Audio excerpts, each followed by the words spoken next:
నమస్తే, welcome to our channel SR9 TV Telugu. మన channel subscribe చేయండి, లైక్ చేయండి, షేర్ చేయండి. ప్లీజ్ సపోర్ట్ మీ. చంద్రబాబు నాయుడు గారు నిన్న చేసినటువంటి స్టేట్మెంట్లో ఉన్నటువంటి అర్థము పరమార్థము కనుక చూసినట్లయితే అర్థమవుతుంది.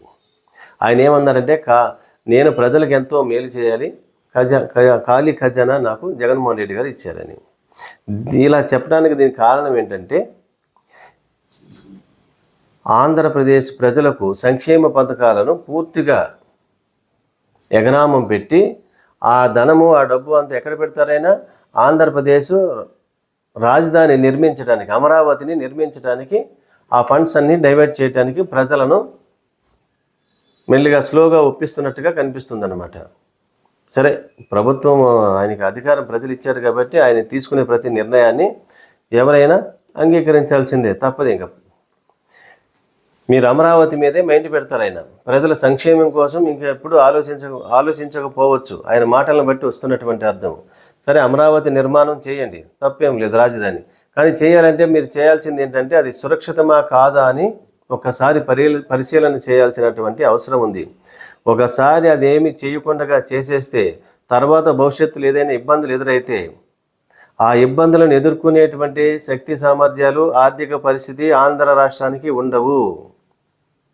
ఎందుకంటే కొన్ని లక్షల కోట్లు ఖర్చు పెట్టి అమరావతి రాజధాని నగరాన్ని నిర్మించిన తర్వాత అది సురక్షితం కాకపోయి అది ఫెయిల్ అయితే, అనేక ఇబ్బందులు ఎదురైతే దానిని మళ్ళీ రికవరీ చేయటం ఎవరి వల్ల కాదు, ఇంకో నగరాన్ని నిర్మించడం వల్ల కాదు, దాన్ని వదలలేక ఉంచలేక చాలా అవస్థలు పడాల్సి వస్తుంది.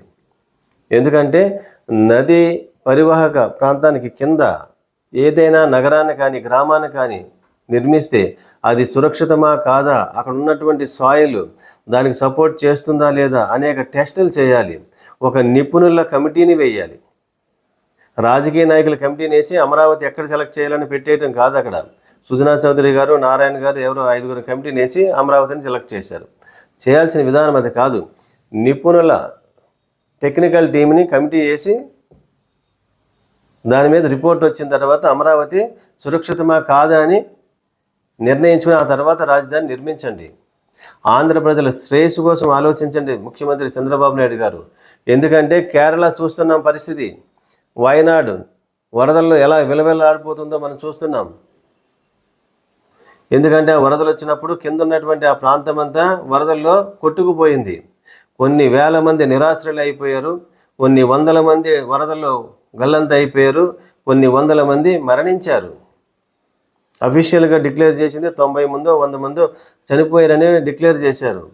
ఆ దృశ్యాలు చూస్తే భయానకంగా కనిపిస్తున్నాయి. మరి కృష్ణానది మనకు పైన ఉంది, దిగువ ప్రాంతంలో అమరావతి మీరు నిర్మిస్తున్నారు. ఇప్పుడు వర్షాలకే అది నదిలా కనిపిస్తుంది.